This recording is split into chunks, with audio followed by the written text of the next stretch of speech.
में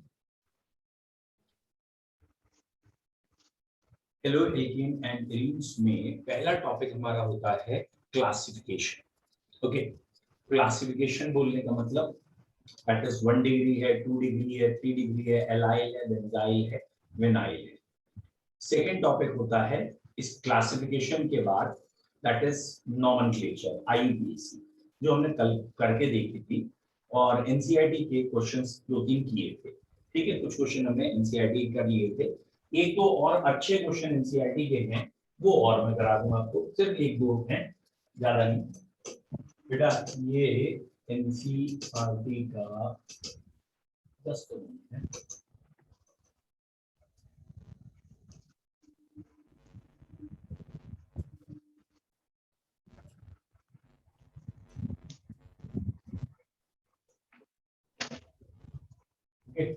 तो ये हमने कल देखा था, ये वाला क्वेश्चन नंबर सेकंड और थर्ड, ठीक है, ये और इसमें है जो कि आईयूपीएसी से रिलेटेड है, मेनली सेकंड क्वेश्चन। ठीक है बच्चों, ये जो सेकंड क्वेश्चन है इसके 6-7 पार्ट हैं, इसमें एक दो पार्ट मैं आपको चाह रहा हूँ मेन करा दूं। ठीक है, जैसे ये देखने में सबसे इजी लगेगा लेकिन इसमें कई बच्चे गलती करते हैं, तो मैं चाहता हूँ आप यहाँ से स्टार्ट कर लें फोर्थ वाले से। जरा फोर्थ का मुझे नाम बताइए, CCl3 का whole price CCl।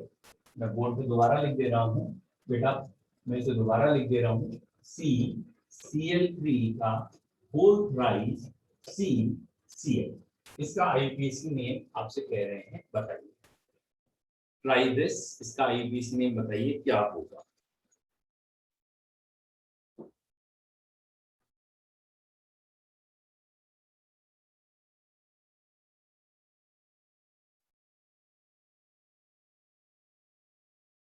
Okay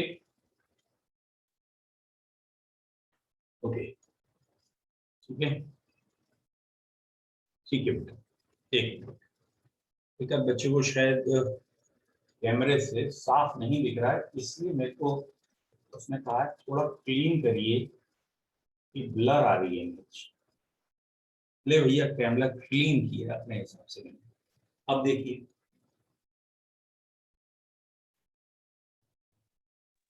good evening sir.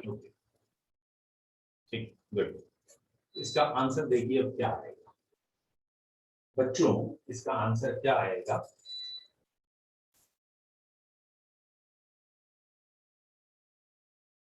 इस कार्बन से 3 कार्बन जुड़े हैं और यहाँ Cl।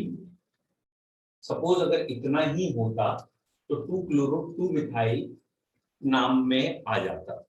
ठीक है, ओके ठीक है बेटा। एक बच्चे ने कहा है वॉइस नहीं आ रही, अब देखो भैया वॉइस आ रही है। ठीक है, चलिए अब यहाँ पे अगर इतना होता तो ये नाम आ जाता इसका, 3 कार्बन की चेन, 2 पे क्लोरो है और बच्चों 2 पे ही मिथाइल है और 3 कार्बन की चेन की वजह से नाम आ जाता प्रोपेन। बट इस क्वेश्चन में यहाँ पे भी 3 क्लोरीन है, यहाँ पे भी 3 क्लोरीन है। आई होप आप समझ रहे हैं, यहाँ पे भी 3 क्लोरीन। तो हम बेसिक स्ट्रक्चर का नाम लिख चुके हैं, सारी इन सब क्लोरीन्स का नाम खाली हमें ऐड करना है। ठीक है, तो यहाँ पे इसका नाम हमें क्या लिखना है, ये हमारी मेन चेन है, मैं इसे दोबारा ही लिख दे रहा हूँ। ठीक है बच्चों, मैं दोबारा लिख दे रहा हूँ, ये था हमारा CCl3 होल प्राइस CCl। तो ये ऐसा स्ट्रक्चर है और इस मेन चेन से यहाँ 3 Cl, यहाँ 3 Cl, यहाँ 3 Cl। पहले लॉन्गेस्ट चेन हमने सेलेक्ट की, लॉन्गेस्ट चेन में नंबरिंग कर ली और बेटा लॉन्गेस्ट चेन का नाम आ रहा है 3 कार्बन की chain prop single bond an propane. यहाँ 3 क्लोरीन, यहाँ 3 क्लोरीन, यहाँ 1, यानी 7 बारी क्लोरीन है। ऑब्वियसली नंबर्स के हिसाब से 1 पे 3 बारी, 2 पे 1 बारी, 3 पे 3 बारी, 1 पे 3, 2 पे 1, 3 पे 3 और 7 बारी है तो हेप्टाक्लोरो आ गया, 7 क्लोरीन। तो ये अब बच्चों ये देखिए, अभी हमारा सेकंड पोजीशन पे ये रहेगा, सेकेंड पोजीशन पे क्या रह गया, इस ग्रुप का नाम है ट्राईक्लोरोमिथाइल। इस ग्रुप को हम क्या पढ़ेंगे, ऑब्वियसली एक कार्बन मिथाइल होता है, लेकिन उस मिथाइल में 3 क्लोरीन भी लगी है, तो इसे आप पढ़ेंगे सेकेंड पोजीशन पे ट्राईक्लोरोमिथाइल है। ठीक है, ट्राईक्लोरोमिथाइल। और बेटा इसलिए इसका नाम बोला जाएगा 2 पे ट्राईक्लोरोमिथाइल और 1112333 हेप्टाक्लोरोप्रोपेन। इसका ओवरऑल नाम आएगा 7 कार्बन का 7 हेलोजन है, हेप्टाक्लोरो 3 ही कार्बन का एल्केन है, इसलिए प्रोपेन। आई होप सो ये नाम आपको क्लियर है। ठीक है, अगर क्लियर है तो 1 टाइप कर दो जल्दी से, 2 ट्राईक्लोरोमिथाइल 1112333 हेप्टाक्लोरोमीथेन। वेरी गुड, लगभग सारे बच्चों को ये क्लियर है। ठीक है, अरे भाई एक बच्चा कह रहा है आपका वीडियो ऑफ है। बेटा अगर वीडियो ऑफ है, बाकी बच्चे फिलहाल बता दो वीडियो ऑफ है क्या? नहीं, वीडियो इज ऑन। ठीक है बेटा, आपकी तरफ हो गया होगा थोड़ा प्रॉब्लम, सही है यहाँ पे। चलिए बच्चों नेक्स्ट, इसमें बाकी सारे आसान हैं, बस एक दो पे मुझे और फोकस कराना है। जैसे ये 6 वाला है, इस पे फोकस करिए। CH3 whole thrice C, CH double bond, अब यहाँ पे ये लिखा है C डबल बॉन्ड C और C6H4 एंड ये पैरा पोजीशन पे आयोडीन। ये C के साथ वर्ड ये वन कुछ जच नहीं रहा, ये CH मान के ही मैं करूंगा क्योंकि Cl का कोई सेंस नहीं है और 1 का मतलब आयोडीन है नहीं ये, तो व्हाट इन माय ओपिनियन, ठीक है, तो ये H मान लेते हैं। ठीक है, 2 3 4 H मान लेते हैं। CH3 whole thrice C, CH double bond CH C6H4I, लिखूं CH3 whole thrice C, CH पहले यहां तक लिख देता हूं यार, CH3 whole thrice C, CH double bond C, और मुझे लग रहा है यहाँ CH है, C6H4 iodine eight para position. एक बार क्रॉस चेक कर लेता हूँ, यही था CH3 होल थ्राइस C, फिर CH double bond this CH3 whole thrice C, CH double bond C6H4 then I। मेरे हिसाब से यही है, वहां H आएगा। वैलेंसीज को भी हमें ध्यान रखना है बच्चों। अब बच्चों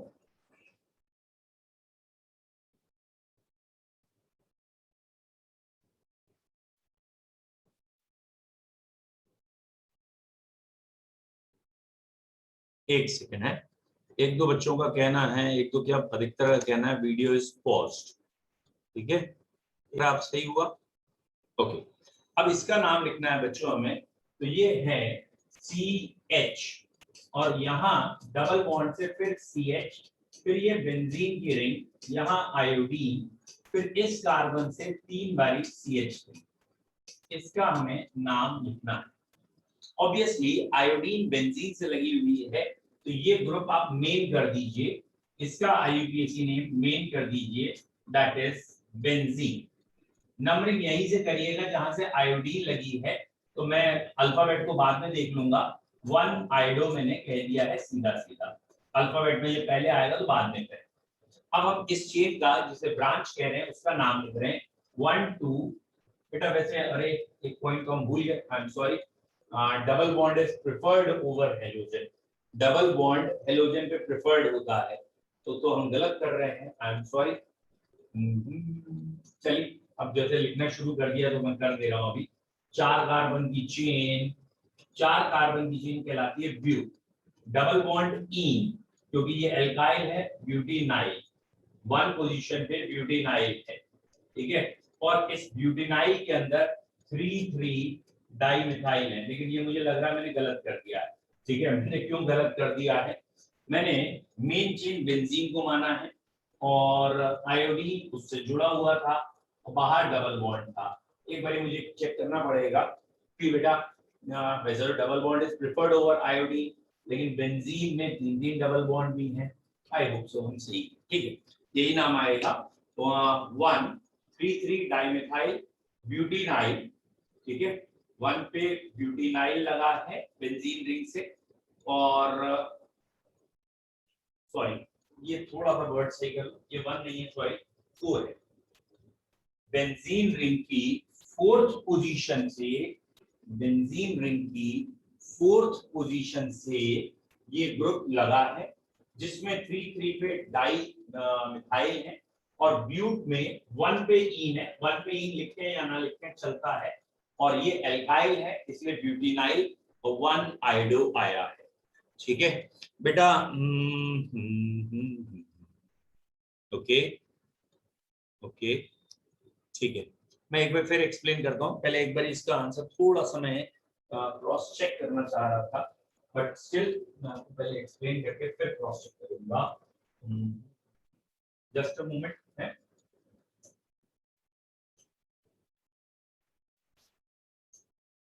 जस्ट अ मोमेंट।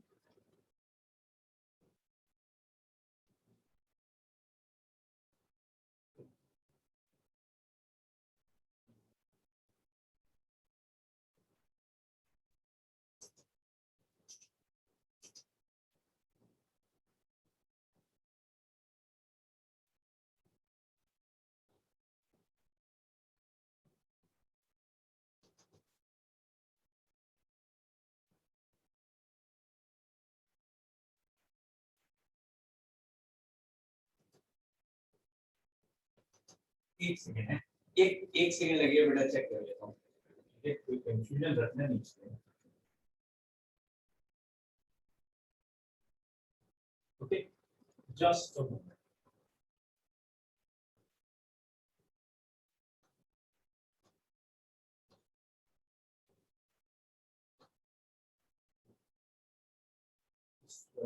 में नहीं है,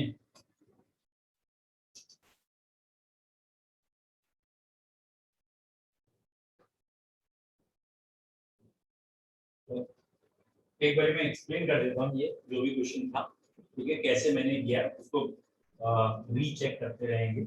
ये रहा हमारा क्वेश्चन, CH3 four thrice C CH double bond CH, then यहाँ पे CH के बाद C6H5 था, और उसकी पैरा पोजीशन पे आयोडीन।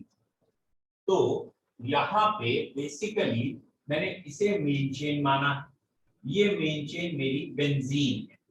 सबसे पहले हम पेरेंट चेन सेलेक्ट करते हैं, मैंने बेंजीन को मेन चेन माना एरोमेटिक की वजह से, या ये कहें इससे डायरेक्टली आयोडीन जुड़ी हुई थी इसलिए, और इसके बाद ये ग्रुप लगे हैं।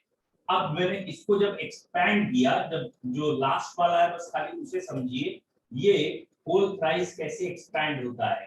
तो ये जो होल थ्राइस होता है, इसके एक्सपेंशन का तरीका 3 बारी CH3 है, ये हो गया। और अगर मैंने इसे बेंजीन कहा, और यहाँ एक तरीके से आप कह सकते हैं एक ग्रुप ये एल्काइल है और एक ग्रुप ये आयोडीन है, तो आयोडीन या हेलोजन मेन मैंने माना एल्काइल पे, तो यहाँ मैंने कहा 1 पे लगा है आयोडो, इस बेंजीन से, ये जो बेंजीन है इससे 1 पे लगा है आयोडो। अब बच्चों मैंने कहा कि ये ग्रुप है एल्काइल, तो इस एल्काइल की पोजीशन क्या है बेंजीन से फोर्थ, ये एल्काइल बेंजीन से कहां लगा है फोर्थ पोजीशन पे, तो फोर्थ पोजीशन पे एल्काइल का नाम लिखना है, ब्रैकेट लगाया जाता है जब सब ब्रांचिंग होती है। तो अब ये नंबरिंग हो गई ब्रांच की, और 4 कार्बन की चेन कहलाती है ब्यूट, लेकिन यहाँ डबल बॉन्ड होने की वजह से ईन आएगा, ये 1 पे ईन है, और एल्काइल होने की वजह से YL आएगा, तो ये 1 ब्यूटीनाइल है, और ये ब्यूटीनाइल यहाँ हो गया, तो ये और ये 2 मिथाइल रह गए, तो बेटा ये डाई मिथाइल अभी हमें नाम लिखना है, और ये डाई मिथाइल इस चेन से 3,3 पोजीशन पे है, तो मेन चेन बेंजीन, बेंजीन से 1 पे आयोडो, और 4 पोजीशन पे 3,3 डाइमिथाइल 1 ब्यूटीनाइल ग्रुप है। ठीक है, अच्छा ओके, ओके, एक मिनट बेटा, फिर मैं एक बार चेक कर लेता हूँ विजय, ठीक है। सर मैंने एबीसी से विजय ने अभी ये बताया है, हाँ बेटा अभी मैं चेक कर लेता हूँ, प्लीज एक सेकंड रुकिए, मैं इसको क्लियर कर लेता हूँ। ये एक दो बच्चों ने कहा है कि ये नाम ऐसा आ रहा है बुक्स में, just give me a moment, मैं बुक से भी चेक करके आपको फिर बोल देता हूँ।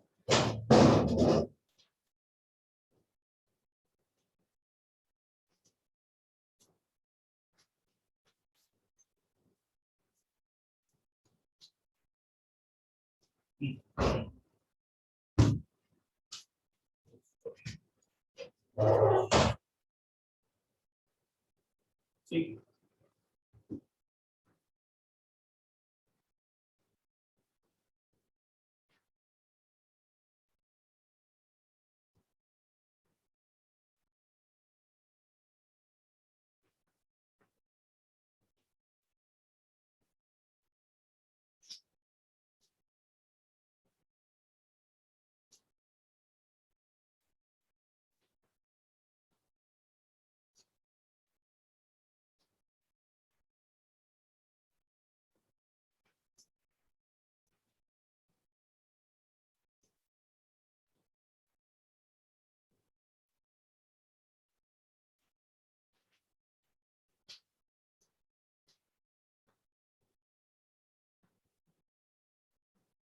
ओके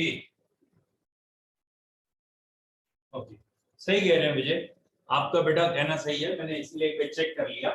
ठीक कह रहे हैं बेटा विजय, जो हमने नाम लिखा है इस कंपाउंड का सही है, लेकिन एनसीईआरटी को फिर से देखते हैं बेटा, जरा चेक करिए ध्यान से। एनसीईआरटी और हमने एक जो मिसकंसेप्ट कर दिया जिसकी वजह से थोड़ा सा गलत आया। एनसीईआरटी में आप भी देखिएगा जरूर, यहाँ पे एक कार्बन मिसिंग है, यहाँ पे जो मुझे साइड बुक में जो दूसरी किताबों में दिख रहा है, यहाँ पे एक कार्बन और है, ठीक है, और उस कार्बन के बाद ये ब्रैकेट में सीएल लगा हुआ है। तो मुझे जो साइड बुक में आंसर मिल रहा है, मैं आपको बना के दिखाऊं वो, तो चलो इसी बोर्ड पे बना दो, ठीक है, इसी बोर्ड पे बना दे रहा हूं। मुझे ये मिल रहा है साइड बुक में CH3O3C, then CH double bond CH, यहाँ Cl भी है, ठीक है, और फिर यहाँ आयोडीन है। जो मुझे साइड बुक में दिखा है उसमें एक क्लोरीन और है जो कि ब्रैकेट मतलब डबल बॉन्ड के जस्ट बाद में लिखी हुई है। This is sixth and last, और क्योंकि एक क्लोरीन और है तो बेटा अब ऑब्वियसली बात है ये मेन चेन में आ गया, क्योंकि इस चेन में डबल बॉन्ड भी है और हेलोजन भी है, इसे फिनाइल लिख सकते हैं। तो अब आप जो नाम लिखेंगे दैट मींस इसे ओपन करेंगे ऐसे, CH3C CH3 then CH double bond, यहाँ कार्बन 2 2 4 1 5, ये H नहीं है, सॉरी ये वाला H नहीं है, देन ये कार्बन ये Cl, इट इज C6H5I। अब बच्चों ये इसकी मेन चेन हो गई, और इस मेन चेन में ये 4 कार्बन की चेन कहलाएगी ब्यूट, डबल बॉन्ड की वजह से ईन, और इसमें 1 पे क्लोरीन लगा है, यहाँ पे ये फर्स्ट पोजीशन था, 1 पे क्लोरीन लगा है, ऑब्वियसली 1 पे ईन है तो ईन बताने की जरूरत नहीं है। 3 पे 2 बारी मिथाइल है, 3 डाई मिथाइल, और अब इसको हम कहेंगे फिनाइल, और ये फिनाइल 1 पे लगा है, 1 पे फिनाइल लगा है, 1 पे फिनाइल लगा है, लेकिन इस फिनाइल के अंदर 4 पोजीशन पे 4 पोजीशन पे आयोडो भी लगा है, 4 iodo, 4 iodo phenyl, 3 dimethyl, 1 chloro butene, ये इसका नाम आएगा। यस, यही नाम दिया है, ठीक है, 1 पे 4 आयोडोफिनाइल, और फिर 1 पे ही क्लोरो, और 3 डाइमिथाइल एंड ब्यूट 1 इन या ब्यूटीन। क्या आपको ये नाम समझ में आया या मैं इसे दोबारा रिपीट करूं? टेल मी, बोलिए, is it clear? Very good. मैंने कहा था ना ये 2-3 इंपॉर्टेंट है, इसलिए मैंने इन्हें रिपीट कर दिया है, और चाहे तो एक और ये भी देख लीजिएगा, ठीक है, दिस वन, इसको भी आप कर लीजिएगा। CH3 है, C, फिर ये ग्रुप दो बार है, CH से Br है, एंड सेम नाम है, लिखिए तो लिख लीजिए। तो ये वाला बता दीजिए, फिफ्थ वाला हुआ नहीं था। बच्चों नेक्स्ट हेडिंग है, इसके बाद आगे भी बढ़ना है, खाली IUPAC भी दूर ही रुके रहेंगे, ठीक है। नेक्स्ट हेडिंग IUPAC के बाद दैट इज, हाँ बेटा, एक बच्चे ने क्वेश्चन पूछा है, संजना ने, कि बेंजीन और फिनाइल को बता दीजिए कब कब क्या लगता है, कब बेंजीन लगता है, कब फिनाइल लगता है। बेटा एक सिंपल सा कंसेप्ट है, जो पेरेंट चेन होती है जिसमें रूट वर्ड लिखना होता है, या वर्ड रूट, जिसे न्यूक्लियर चेन कहते हैं, अगर बेंजीन मेन चेन है तो उसे बेंजीन लिखा जाता है नाम के एकदम आखिरी में। अगर हमें लगता है नहीं भाई मेन चेन कोई और है, उससे ज्यादा सीनियर कोई मौजूद है, उससे ज्यादा इंपॉर्टेंट कोई और है, तो मेन चेन कोई और है, तो इस समय बेंजीन की जगह फिनाइल लिखते हैं। यानी जब भी नाम के प्रीफिक्स में लिखना होता है तो फिनाइल लिखा जाता है इस C6H5 को, और जब भी मेन चेन में एकदम लीडिंग वर्ड होता है तो ये बेंजीन कहलाता है। फिर से एक बार समझिए क्या कह रहा हूं। अगर ये रिंग है, यहां पे लगा है आयोडीन, यहां लगा है मिथाइल, या फिर यहां लगा है इथाइल, व्हाटएवर, तो भैया ये मेन चेन हो गई हमारी, और ये नंबरिंग हो गई। तो यहाँ क्योंकि मेन चेन, ठीक है, 6 कार्बन की जो है 1 2 3 4 5 6, 6 कार्बन की मेन चेन, और यहाँ रिंग अंदर लगी तो बेंजीन कहलाएगी। ये बेंजीन मेन चेन है, 1 पे ये ग्रुप है, 3 पे ये है, 5 पे ये, पीछे लिखते हैं, तो यहाँ बेंजीन लिखा जाएगा। बट अगर ऐसा कुछ होता, यहाँ डबल बॉन्ड है, यहाँ बेंजीन की रिंग है, क्लोरीन है, यहाँ बेंजीन की रिंग है, क्लोरीन है, और यहाँ आयोडीन है, तो आप एक कॉमन सेंस लगाइए कि अगर मैं इसे मेन चेन लूंगा, इसे, तो सारी चीजें इससे डायरेक्टली जुड़ते हुए आएंगी, और अब ये और ये दोनों ब्रांच में आ गई, यानी ये साइड चेन में चली गई, और अगर ये साइड चेन में चली गई तो अब इनके लिए फिनाइल लिखेंगे, अब इनके लिए बेंजीन नहीं लिखेंगे, क्योंकि अब हमने इसे मेन चेन माना है, और यहाँ हेलोजन प्रेजेंट है, जहां से सॉरी यहाँ से नंबरिंग करें, ठीक कर रहे थे, सॉरी, क्योंकि डबल बॉन्ड यहाँ से भी सेकंड पोजीशन पे है, यहाँ से भी सेकंड पे है, और डबल बॉन्ड के बाद प्रायोरिटी हेलोजन की है, हेलोजन यहाँ से पास में है, तो 4 कार्बन की चेन हो जाएगी। फिलहाल 4 कार्बन की चेन ब्यूट, डबल बॉन्ड के लिए ईन, तो बेटा वर्ड आ गया ब्यूटीन, और यहाँ पे हेलोजेंस के लिए, या ये क्या, सॉरी, बेंजीन रिंग के लिए फिनाइल लगाएंगे। क्यों? क्योंकि ये नाम के पीछे लिखा है। अब क्लियर है बेटा फिनाइल और दिस वन, ओके,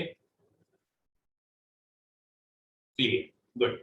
नेक्स्ट, अब आज अगला टॉपिक पढ़ने जा रहे हैं चैप्टर का, ठीक है। आप एनसीईआरटी पे नजर रखना चाहें तो रखिए हमेशा, ये हमारी एनसीईआरटी बुक है, और इसका चाहे यहीं से पीछे कर लें या फिर यहाँ से मैं आपको थोड़ा सा पीछे ले जाऊं। ये क्लासिफिकेशन हो गया, विनाइलिक किसे कहते हैं, एलाइलिक किसे कहते हैं, ये क्लासिफिकेशन हो गया। ये कुछ नाम इन्होंने दे रखे हैं, इनको जरूर देख लिया करिए, क्योंकि मैंने बोर्ड के पेपर में देखा है अधिकतर यही रिपीट ज्यादा हुए हैं, जो इन टेक्स्ट दे रखे हैं या पीछे के दे रखे हैं। तो board, CBSE board is very much consigned, मतलब वो सीबीएसई की एनसीईआरटी बुक को सब कुछ, केमिस्ट्री में एनसीईआरटी से कोशिश करते हैं, सारा पेपर होता है, तो अब यहाँ से वो क्वेश्चन रख देते हैं। अब वो करते क्या है, सेट एबीसीडी बने हैं, तो भैया किसी सेट में ये क्वेश्चन होगा, किसी में ये, किसी में ये। अगर आपके भी ऑनलाइन पेपर होते हैं तो थोड़ा ध्यान रखिएगा, इन्हीं में से क्वेश्चन होंगे, बस किसी में कोई और, किसी में कोई और। ये रहे इनके कॉमन नेम, ये रहे इनके आईयूपीएसी नेम, आईयूपीएसी खुद लिखिए फिर चेक करिए। सिमिलरली ये रहा अगला क्वेश्चन, ड्रॉ द स्ट्रक्चर, तो ये 4-5 स्ट्रक्चर इन्होंने, या ये C5H11 लिखे हैं, कितने स्ट्रक्चर होंगे बनाइए प्राइमरी वाले, और आईयूपीएसी नेम, ऐसे इनकी आई।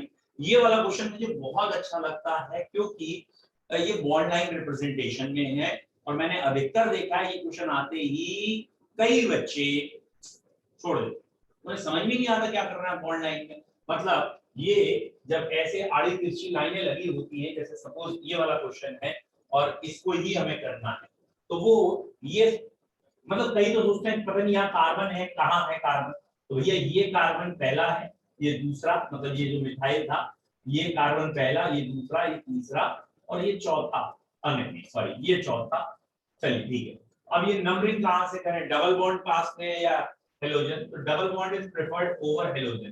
तो 4 कार्बन की चेन है, 4 कार्बन की चेन कहलाएगी ब्यूट। 1 पे डबल बॉन्ड लगा ई, 3 पे मिथाइल आया और एक बार 3 पे ब्रोमीन आया और 2 पे मिथाइल। अच्छा यही क्वेश्चन, सेम क्वेश्चन अगर मैं ऐसे लिख दूं तो कई बच्चों को मतलब जिसे कहते हैं ना ज्यादा समझ में आ जाएगा, या ये कहें उनसे गलती नहीं होगी। ये दोनों सेम है, जो बोर्ड पे ये बना है और ये जो मैंने बनाया है बोथ आर सेम। लेकिन ऐसे लिख के दे दूंगा तो अधिकतर बच्चे कर लेंगे, ऐसे लिख के दूंगा तो अधिकतर कहेंगे नहीं होगा। तो पॉइंट क्या है, ये 4 कार्बन की चेन है, ब्यूट है, 1 पे ईन है और 2 पे मिथाइल है एंड 3 पे ब्रोमो है। ठीक है, तो नाम क्या आ गया, 2 मिथाइल, सॉरी पहले ब्रोमीन बोलेंगे तो 3 ब्रोमो 2 मिथाइल ब्यूट 1 ईन। ठीक है, 3 ब्रोमो 2 मिथाइल ब्यूट 1 ईन, ये आ गया इसका आंसर। समझ में आया? तो आपको ऐसे क्वेश्चंस ये एनसीईआरटी पे थोड़ी सी नजर रखनी है। और आजकल कोई बच्चा ये नहीं कहेगा एनसीईआरटी नहीं है हमारे पास, ठीक है, ये भी इंटरनेट से डाउनलोडेड है तो आप इंटरनेट से डाउनलोड कर लें। ये नेचर ऑफ बॉन्ड दे रखा है, कार्बन और हेलोजन का बॉन्ड। अब हम अगली हेडिंग पे आ रहे हैं, मेथड ऑफ प्रिपरेशन। हम एल्काइल हैलाइड या हेलो एल्केन कैसे बनाएंगे, ठीक है, that is method of preparation. तो बच्चों पहला मेथड ऑफ प्रिपरेशन जो हम करेंगे, ठीक है, एक बच्चे ने और कोई क्वेश्चन पूछ लिया है, क्वेश्चन नंबर 3 का 5th, अभी बता दूंगा, शायद पेरोक्सीबेंजीन आप पूछ रहे होंगे तो अभी देख के बता दूंगा। ठीक है, अब मेथड ऑफ प्रिपरेशन, पहले हम 11th स्टैंडर्ड के मेथड को रिवाइज करेंगे। आई मीन सो आते हैं तो अच्छी बात है, रिवाइज होगा, नहीं आते तो पहली बार पढ़ो। ठीक है, 11th स्टैंडर्ड में आपने हेलो एल्केन कैसे पढ़ा था? ठीक है, तो 11th स्टैंडर्ड में पहला चैप्टर आपने पढ़ा था एल्केन। तो अब हम यहाँ पढ़ने जा रहे हैं फ्रॉम एल्केन, एल्केन से हेलो एल्केन कैसे बनता है। तो एल्केन से कैसे बनता है अगर आपको याद आ गया हो तो रिएक्शन का नाम है by halogenation. I hope so आपको याद होगा, बहुत सिंपल एक रिएक्शन थी। एल्केन की हेलोजन से रिएक्ट करते हैं, इन प्रेजेंस ऑफ सनलाइट करते हैं या हाई टेंपरेचर करते हैं तो हेलो एल्केन्स ऑब्टेन होते हैं। ये है एल्केन, ये रही हेलोजन और ये रही सनलाइट, और ये हेलोजन यहाँ आ गई और ये बन गया हेलो एल्केन एंड एचएक्स। तो बच्चों जरा ध्यान रखना, अगर आप ऑर्गेनिक पहली बार ठीक से पढ़ रहे हैं या पहली बार कर रहे हैं तो प्लीज ये चीज ध्यान रखिएगा, ऑर्गेनिक में ना जिस बच्चे ने ऐसे करके रिएक्शन याद की सिंबल्स में, वो हमेशा धोखा खाया, उससे गलती की। सिंबल्स में ऑर्गेनिक याद नहीं करें। आप ऑर्गेनिक कैसे याद करेंगे, जो इसका इवन रेक्टिफिकेशन टेक्नोलॉजी है उसमें भी आपको पहले लैंग्वेज याद करनी है। लैंग्वेज क्या है, व्हेन एल्केन्स, ठीक है, when alkenes are reacted with, when alkanes are reacted with, बेटा ये ना लाइट थोड़ी सी एक बार भी जा रही है तो थोड़ा सा कैमरा गड़बड़ कर रहा होगा, है ना, तो कोई दिक्कत नहीं है, मैं उसका सॉल्यूशन निकाल दूंगा। ठीक है, अब तो आ रहा होगा। Yes, sir. When alkanes are reacted with halogen in presence of sunlight, ठीक है, when alkanes are reacted with halogen in presence of sunlight or high temperature, then haloalkanes obtain, haloalkanes obtain।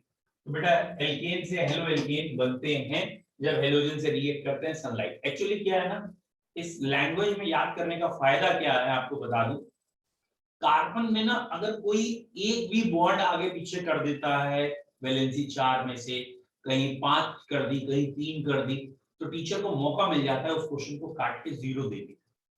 और जब भी आप रेक्टिफिकेशन करते हैं और आप ऐसे याद करते हैं CH3 CH3 CH2 समथिंग, तो गारंटेड कहीं ना कहीं एक आध H आगे पीछे करेंगे आप, गड़बड़ होगी और वहां 0 हो जाएगा।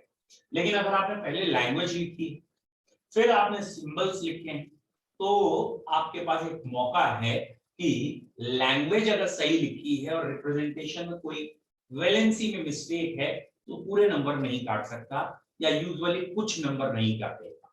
Is it clear? तो इसलिए मैं कहता हूं कि आप पहले लैंग्वेज याद कीजिए।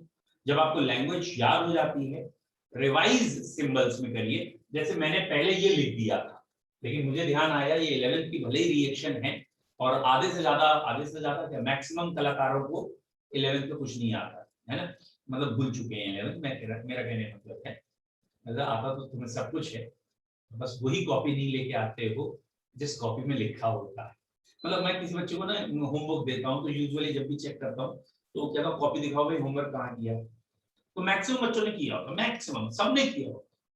बस एक प्रॉब्लम होती है, वो जिस कॉपी में करते हैं वो घर रह जाती है। इसलिए मैंने कहा मैं पूरे बता देता हूँ कि कॉपी करना रहती है।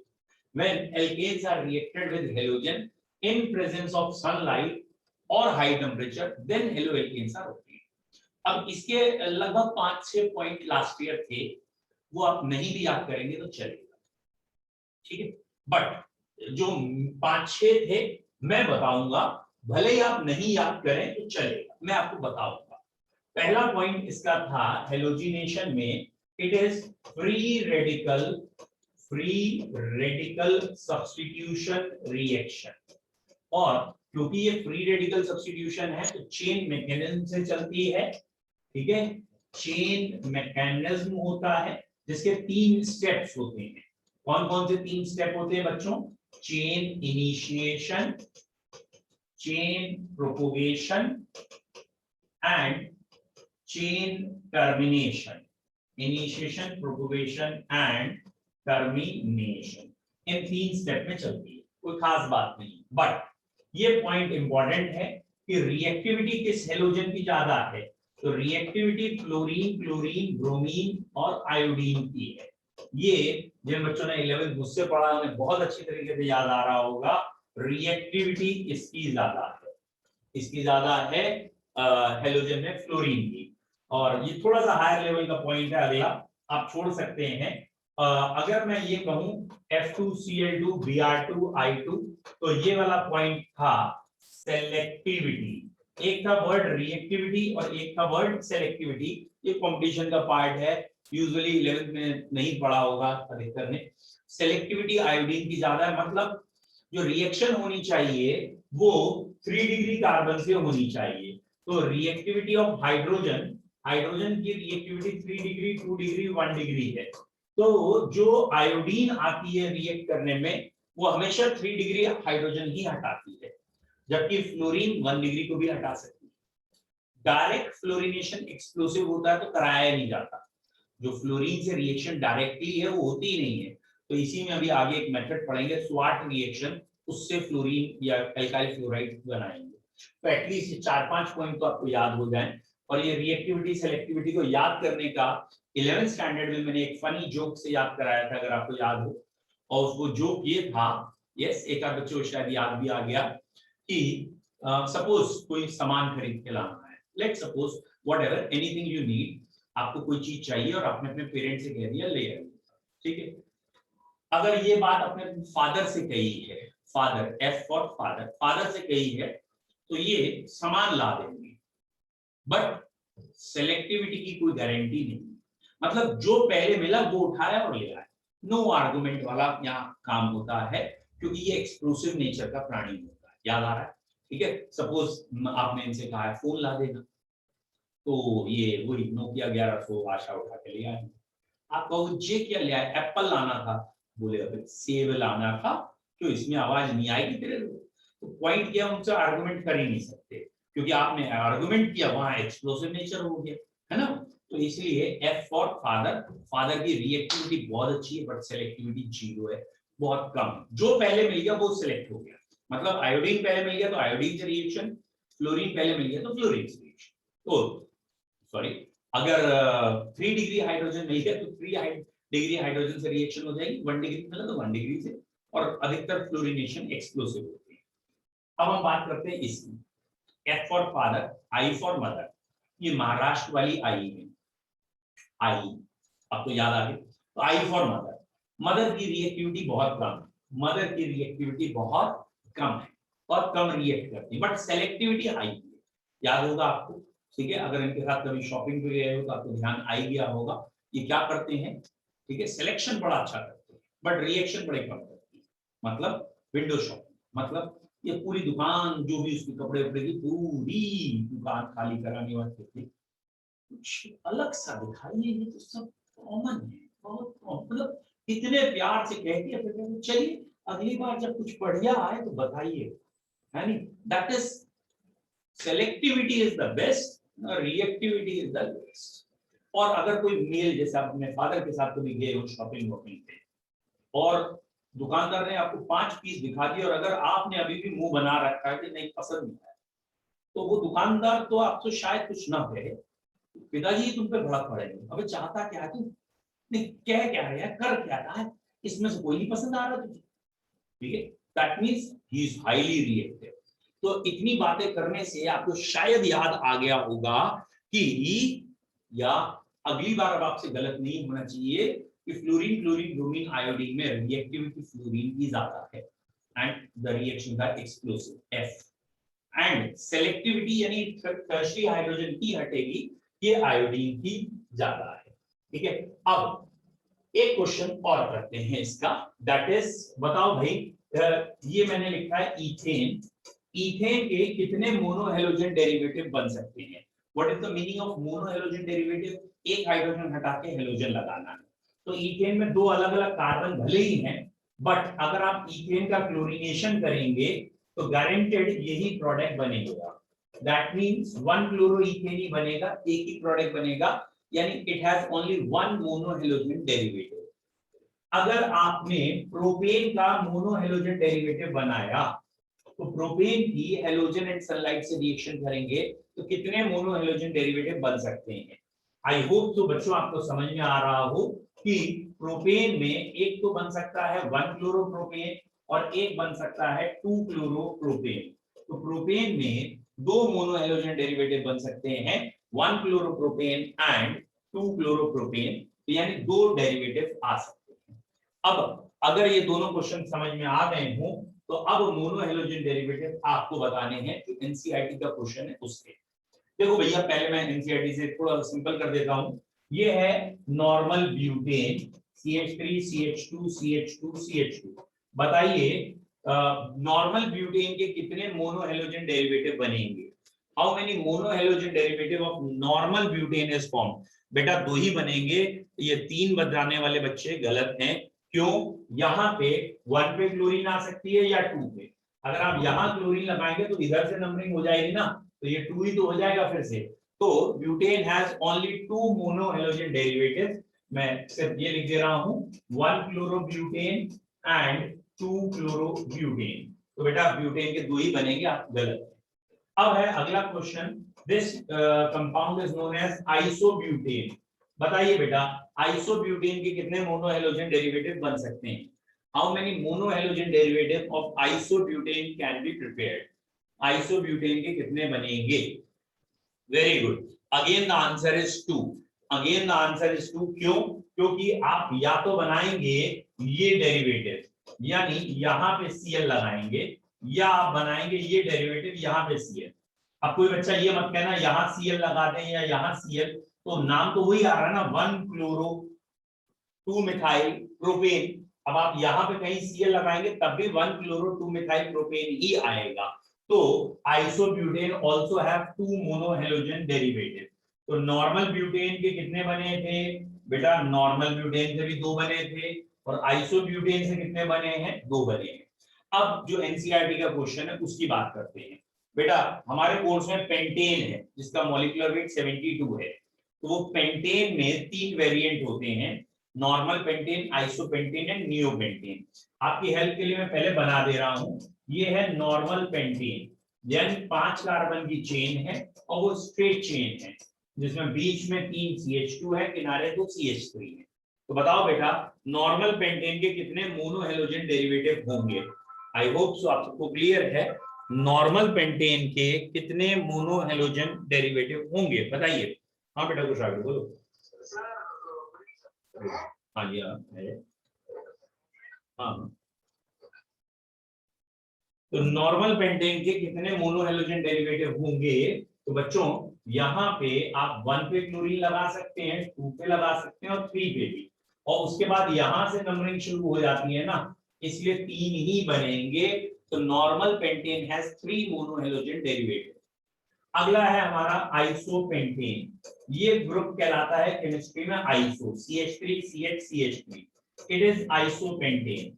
बेटा इस क्वेश्चन का थोड़ा सा टफ हो जाता है, आइसोपेंटेन के कितने मोनोहेलोजन डेरिवेटिव बनेंगे। वेरी गुड, एक दो बच्चे समझ गए हैं। आइसोपेंटेन में बेटा यहाँ पे अगर आपने क्लोरीन लगाई तो 1 क्लोरो हो गया, यहाँ पे क्लोरीन लगाएंगे तो 2 क्लोरो होगा, ऐसे ही यहाँ पे क्लोरीन लगाएंगे तो इधर से नंबरिंग हो जाएगी और ये 2 क्लोरो और 3 मिथाइल, मतलब इससे अंतर है। और ऑब्वियसली यहाँ जब आप क्लोरीन लगाते हैं यहाँ पे तो 1 क्लोरो 3 मिथाइल, तो ये भी अलग है। दैट मीन्स आइसोपेंटेन के 4 मोनोहेलोजन डेरिवेटिव बन सकते हैं और ये दोनों पोजीशन सिमेट्रिकल हैं। चाहे मैं यहाँ क्लोरीन एक हाइड्रोजन हटा के लगाऊं, चाहे यहाँ एक ही बात है, बट बाकी चारों पोजीशन अलग हैं। तो pentane has isopentane has 4 types of monohalogen derivative. Isopentane के 4 टाइप के मोनोहेलोजन डेरिवेटिव हैं। समझ में आ गया तो जरा 9 टाइप करिए, और नहीं आया तो क्वेश्चन पूछेंगे। क्लियर है पार्थी, संजना, ध्रुव, विजय, वसीम, जयंत, आयुष, आयुषी, ईशान एंड अभिषेक, चेतना, आर्यन, अंशिका। क्लियर है। तो आइसोपेंटेन के ये है। And the last one is neopentane. ठीक है, व्हाट इज नियोपेंटेन? एक कार्बन से चारों तरफ मिथाइल लगा हो, इसे कह देते हैं 4 डिग्री कार्बन, और यहाँ पे इस टोटल में 5 कार्बन है, तो ये कंपाउंड कहलाएगा neopentane. How many monohalogen derivatives in neopentane? Very good, बहुत बढ़िया सात्विक। नियोपेंटेन में सारे मिथाइल एक जैसे हैं बेटा, एक ही बनेगा ध्रुव, और सॉरी दिस वन इज शायद ध्रुवी थे या नहीं विजय वसीम, तो एक बनेगा, दो नहीं बनेंगे बेटा। एक क्यों बनेगा? क्योंकि ये सब मिथाइल है और इन्हीं का हाइड्रोजन हटके Cl लग सकता है और किसी का नहीं, और कहीं से भी हाइड्रोजन हटके Cl लगाएं, सिमेट्रिकली आंसर आना है 1 क्लोरो 2 डाइमिथाइल पेंटेन ही आना है, तो इसका एक ही बनेगा। तो मोनोहेलोजन डेरिवेटिव्स किसके कितने बनते हैं ये क्वेश्चन आता है। मीथेन या इथेन के एक एक मोनोहेलोजन डेरिवेटिव बनेगा, मीथेन और इथेन दोनों का। प्रोपेन के 2 बने थे, 1 क्लोरो 2 क्लोरो। ब्यूटेन के 2 वेरिएंट थे, नॉर्मल ब्यूटेन और आइसोब्यूटेन। चांस की बात है दोनों से 2-2 बनते हैं। पेंटेन के 3 वेरिएंट हैं, नॉर्मल, आइसो, नियो। नियो से एक ही प्रोडक्ट बनता है या एक ही डेरिवेटिव बनता है। आइसोपेंटेन से 4 बनते हैं और नॉर्मल पेंटेन से 3। ये हमारा एनसीईआरटी बुक का क्वेश्चन भी है। ठीक है, यहाँ अगर आप एनसीईआरटी में देखेंगे, या तो इंटेक्स्ट है या पीछे का, यार मुझे ध्यान नहीं, बट है एनसीईआरटी का ये क्वेश्चन। ठीक है, एक बार चेक करना चाह रहा हूँ, ये है, हाँ मुझे लग रहा था ये इंटेक्स्ट क्वेश्चन है शायद।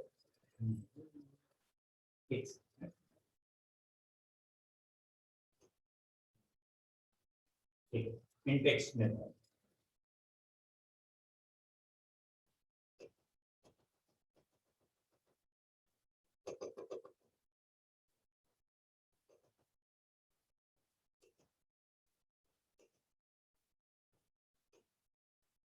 देखिए ये रिएक्शन जो चल रही है मोनोक्लोरिनेशन है, और ये रहा question, identify the monochloro substitution isomer expected to be form by monochlorination of this compound. और ये कंपाउंड अगर आपको दिख रहा हो तो ये आइसोपेंटेन है, और ये आइसोपेंटेन के 4 आंसर दिखाए हैं कौन से हैं।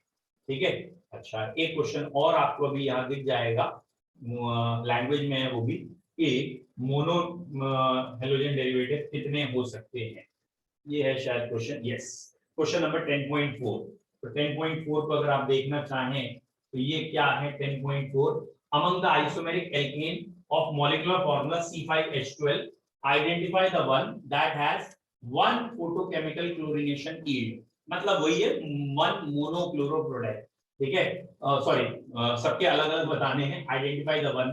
तो सिंगल मोनोक्लोराइड किसके हैं? अगर पेंटेन है तो सिंगल किसका आएगा? तो बेटा इसका आंसर आ जाएगा नियोपेंटेन। ओके बच्चों, एक सेकेंड, ये नियोपेंटेन आएगा। 3 है तो नॉर्मल पेंटेन, और अगर 4 है तो आइसोपेंटेन। ये ओके ठीक है बच्चों, ओके ठीक है। मॉर्निंग के टाइमिंग्स, चलो बच्चों इसको भी डिस्कस करते हैं, मॉर्निंग के बैच को भी करेंगे। मॉर्निंग के बैच का भी कंपटीशन वाला जो चलाना था वो भी शुरू करेंगे, ठीक है। चलो ठीक है बच्चों, एक ही हुआ है मेथड ऑफ प्रिपरेशन, इसे कल तैयार करके रखिएगा, याद करके रखिएगा। Have a nice time.